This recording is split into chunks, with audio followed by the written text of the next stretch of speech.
mga lalabs, dito tayo sa garden. I-harvest natin yung ating mga pananim pa, yung pwedeng ma-harvest kasi magpo-frost na siya bukas. Check natin muna tong sigarilyas. Yung kamote ko, tatanggalan ko siya, baka pwede ako makapag-gulay. Magpo-frost na siya bukas. May ano na ako dito nakatanim ang laso na garlic, tsaka ito ano to, carrots and beets. Hindi siya ila tumubo lahat, so yan lang. Harvest natin, pwedeng harvest. Hindi naman siya masyado ano na yung ating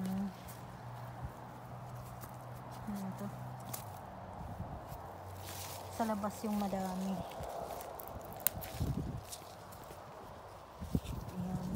Marami pang mga maliliit.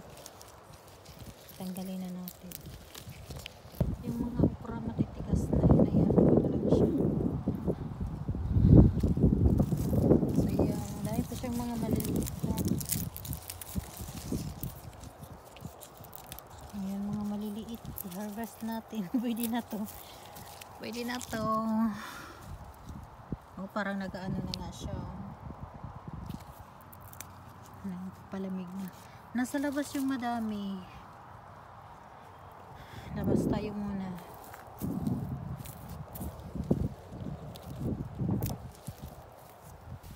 Madami pa siya, oh. Madami pang bunga.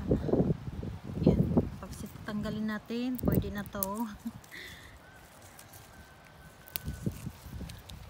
Kasi magpo-frost na. Sayang.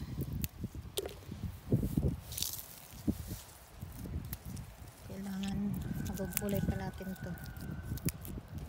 Kumakain na pa naman si Habi nito. Gusto niya to. Dami pa mga bulaklak. Dami pa siyang bunga. Tingnan niyo.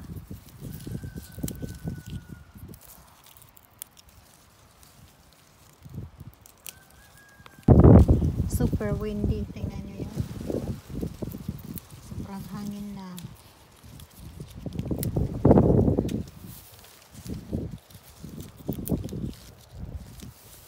Ayun, iyan na yung sigarilyas natin. Madami ng mga matitigas na sigarilyas. Bye bye sigarilyas. Next year again magtatanim tayo. Tanggalin natin yung mga tomato.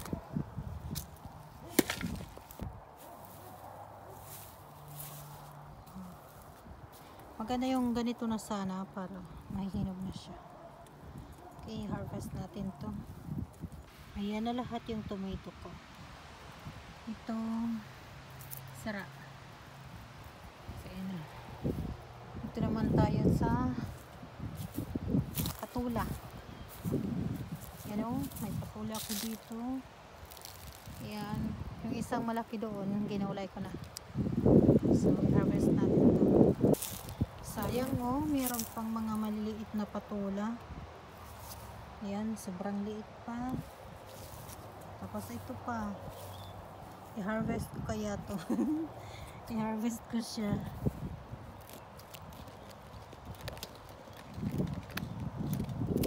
Ayan, ginawa ko na. Yun ang mga patula natin. Yung iba. Tapos dito tayo sa pepper. Tingnan nyo yung pepper ko. Ang daming bunga niyan. Ginulayan ko na rin to. Tanggalin na natin. Cherry tomato naman tayo. Ang dami pa din. Gantingin ko na siya. Ayan, tingnan natin yung ating kamote mga lalabs. Kung meron siyang laman. So, tinanggalan ko siya yung pwede kong magulay. Tinanggal ko talaga siya. Yung mga magaganda yung dahon. Tingnan nyo. Ayan, tanggal ko siya. Tingnan natin kung meron siyang laman. Kasi magpo-frost na siya bukas. Check natin. Yung habol ko talaga dito yung gulay, hindi yung laman. Kasi makakabili naman tayo na to eh. Kahit sa aming store, pero yung gulay mahirap. Ala, ang hirap. Uy, meron. Meron siya. Oh, malaki siya. Tingnan niyo, malaki.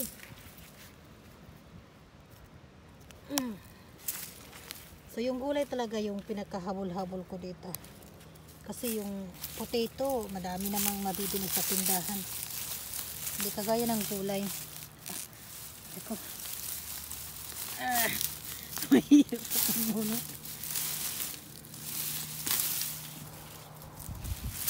Uy, medyo malalaki.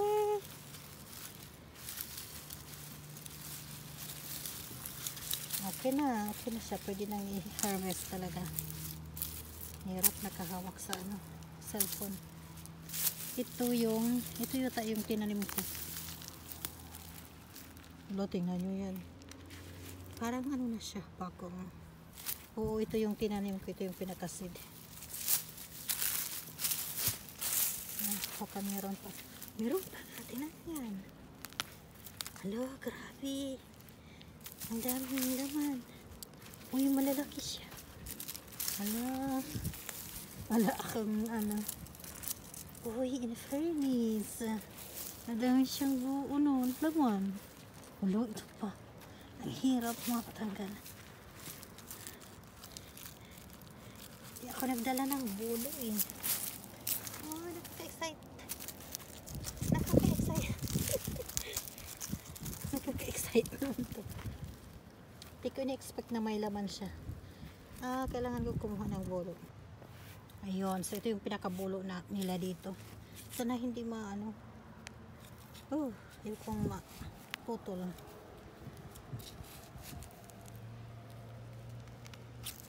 Huwag maputol sana. Purple pa naman siya. Ano, huwag mapuputol sana. Tingnan niyo yan, ang laki. Wow! Yung last year ang liit.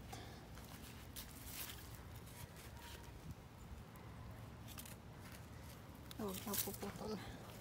Uy, ang haba naman ito.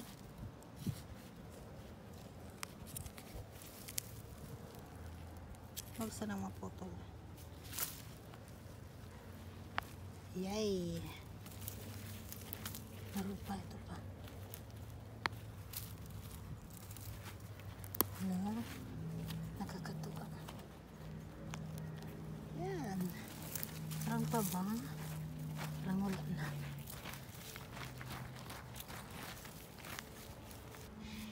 Ito, tanim ko lang to dito. Ito yung pinakaseed ko yata. Tingnan nyo, meron siyang dalawa dito.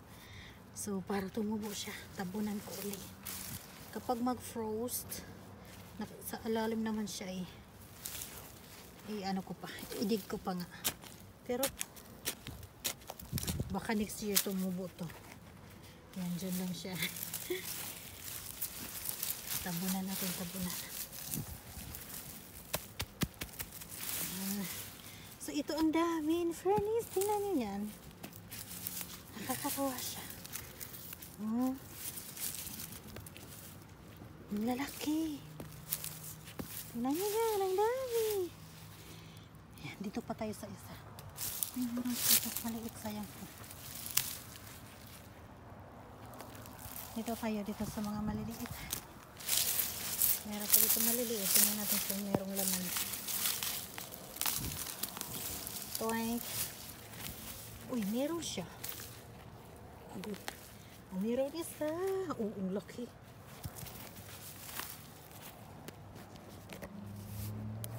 Nakakatuwa.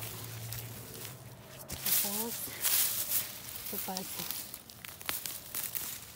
Oh, meron din siya. Uy, dalawa. Tingnan nyo yan. Siguro yung mga nasa paso ko, meron din yan. Wala na. Uy, at least hindi na zero yung mga ano. Puno-puno. Na akong kamuti. Ang dami ng kamuti ko. Ilagay natin dito. Oh, ang lalaki. Ang lalaki. Linisin ko na doon.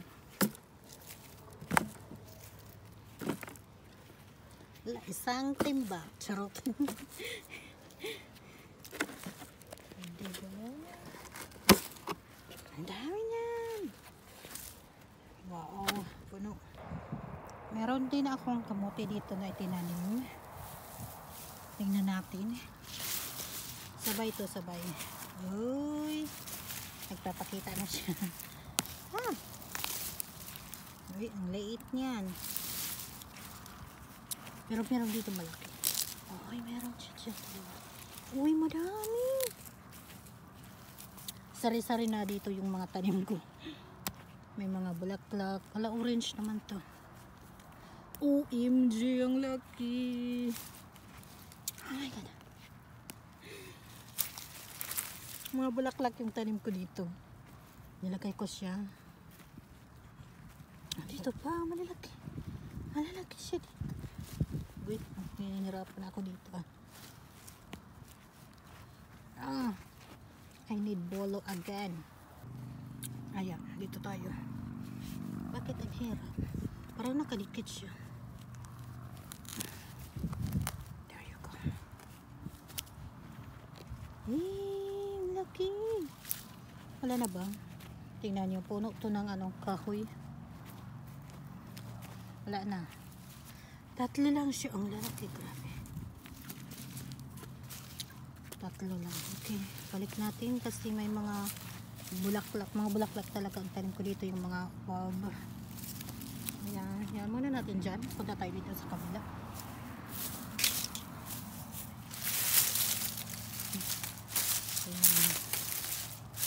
Sari-sari dito. Meron akong gabi dyan. Yung gabi okay naman siya. Babalik yan next year. So, ayan lang natin yung gabi. Wow! Look at that. Ayun. Meron pa ba? Maliit. Meron maliit. Hayaan natin dyan para bumalik next year. Ayan o, yung mga bulb na halaman ko dito. Mga bulaklak. Balik natin. Tatlo lang dito.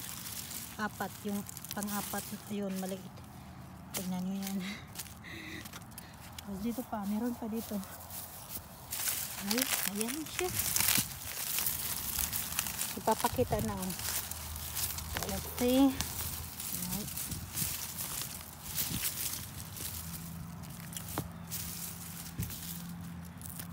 Parang maliit siya dito. Uy, meron pa. Uy. Ang daming bunga in fairness. I mean, laman. Haba. Ang haba ng charot. Ang dami kong kamuti ngayon. Hayaan ko lang yan siya dyan. Meron pa dito. Tingnan nyo yung mga puno niya. Ang liliit lang ng mga puno. Maliliit lang ganyan lang. Tingnan natin dito. Oo, maliliit pa dito. Medyo maliit pa siya. Tingnan ko may malaki. Meron dito. Medyo maliliit pa. Ayan. Tanim natin ulit para tumutok lang siya dyan. Next year babalik yan. Maliit siya pero okay lang. Meron pa dito pa. Check natin.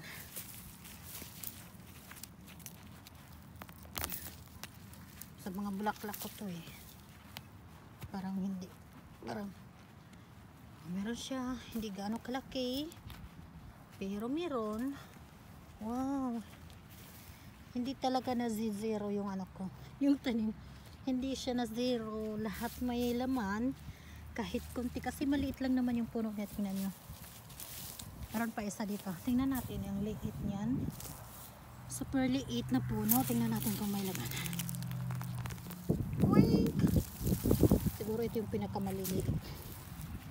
Yung maliliit pa siya.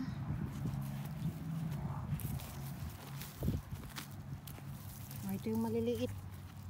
Hayaan ko lang siya dyan para baka malang tumubo next year. Ito yung pinakamaliit. Marami siyang laman. Kaso, sobrang liit. Balik natin. Kasi kung bumalag siya next year. Meron pa dito.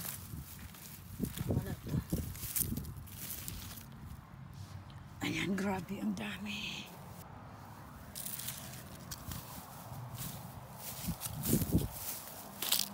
Tingnan nyo yan. Ang dami. Ayan, ilagay ulit natin dito. May mga malalaki.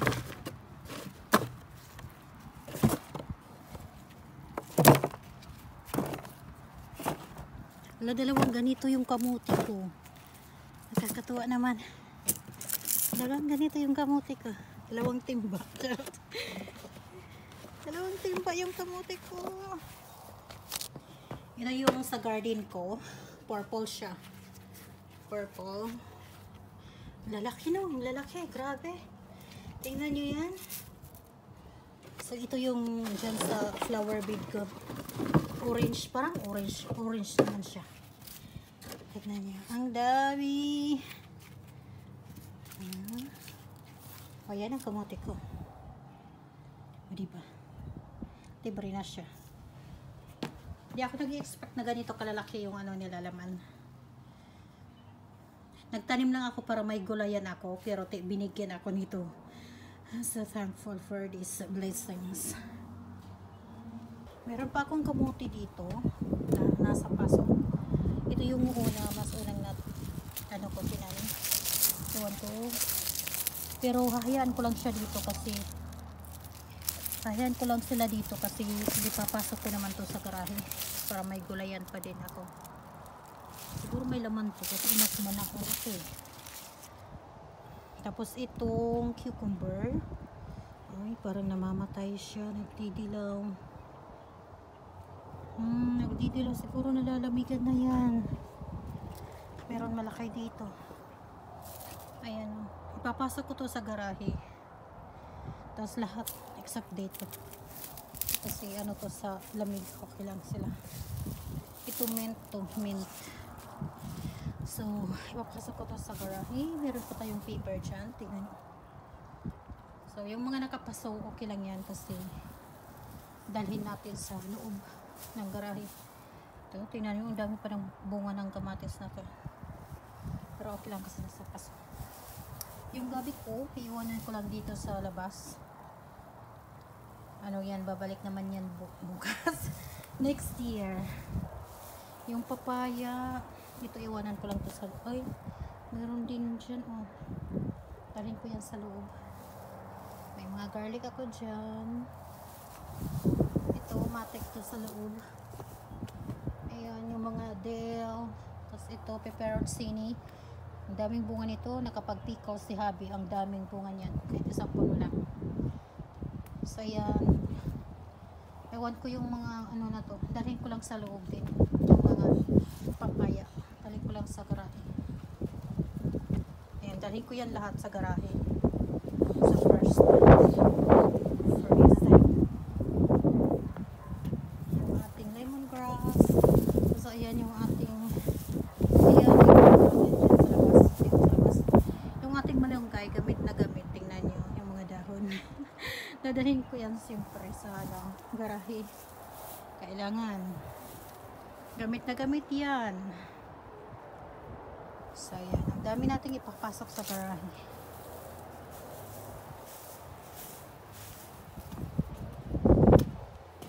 Ito na yung gulay natin, yung patula. Tapos ito yung talbos. Nagtanggal talaga ako ng ano para may gulay ako. Siyempre, kung may laman, meron din gulay yan. Sayang, ito talaga yung habol ko, yung gulay. Tapos yung dahon ng ano, sili. Yan ako to sa tinola.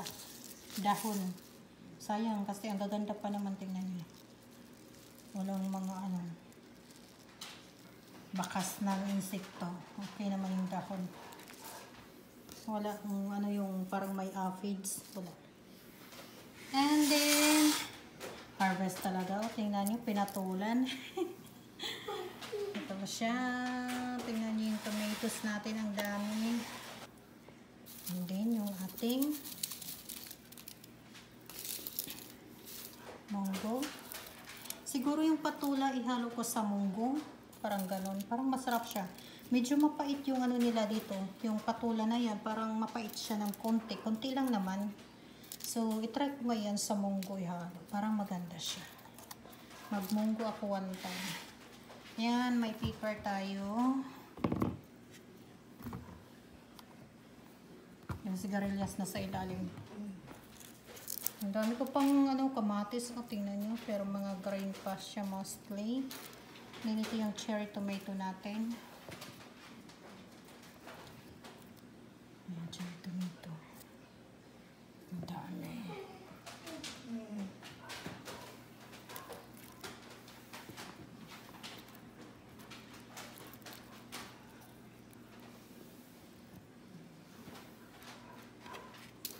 Whoops.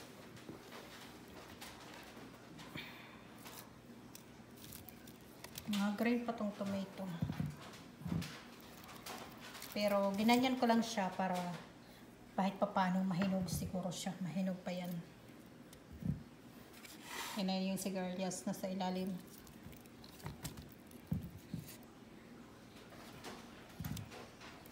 Last year, nung nasa Utah pa kami, para mahinog yung tomatoes, nilalagay ko siya sa isang timba. Tapos, ewan ko kung anong tinatahuban yata ng ano, parang jaryo, ganon, para mahinog siya. Turo yun ng mga in-laws ko eh, para mahinog daw. May ano pa ako, ito na lang yung sigarilyas ko.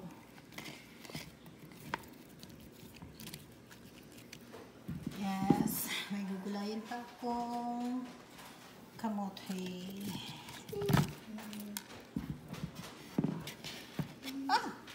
Mabuti na lang yung kaibigan ko. Nag-send sa akin ng message na mag-frost na daw bukas. O, hindi ko pa talaga ini-expect na mag-frost na. Hindi pa ako ready. Kasi nga madami po itong ano ko sa garden. Sabi ko, ala, bukas na ba? Hindi pa ako ready. Nag-ano na din sila. Pinamitas na lahat. Ayan, may sigarilyas pa ako. Pwede ko pa ito ihalo sa sinabaw. Sarap kaya sa sinabaw din yung sigarilyas, mga lalabs. Nagustuhan din na habi itong gulay na ito. Ayan. Kailangan itong ilagay sa isang lagayan para shhh! Kaya not messy. Para hindi makalat.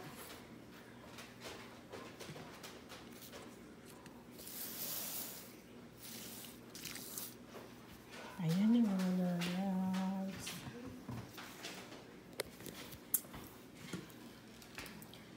So, ito na siya, yung gulay. Last harvest natin. Ayan na. Mag-frost na. May magugulay pa akong kamote dyan.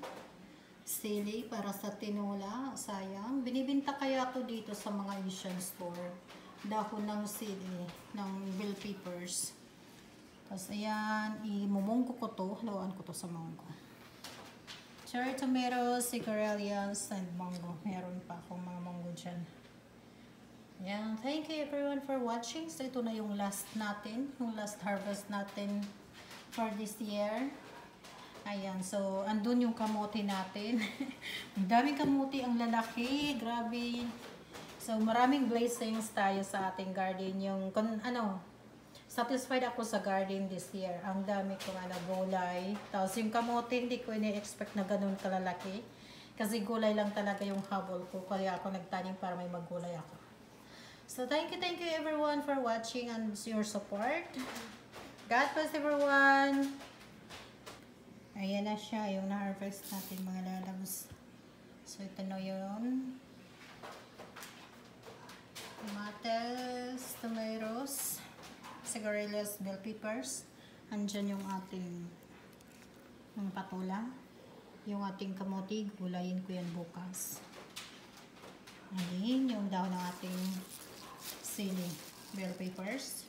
Ihahalo ko to sa sarap to sa tinola. Thank you. Yung kamote natin nasa garage. So, hindi ko na dito nilagay sa loob ng bahay.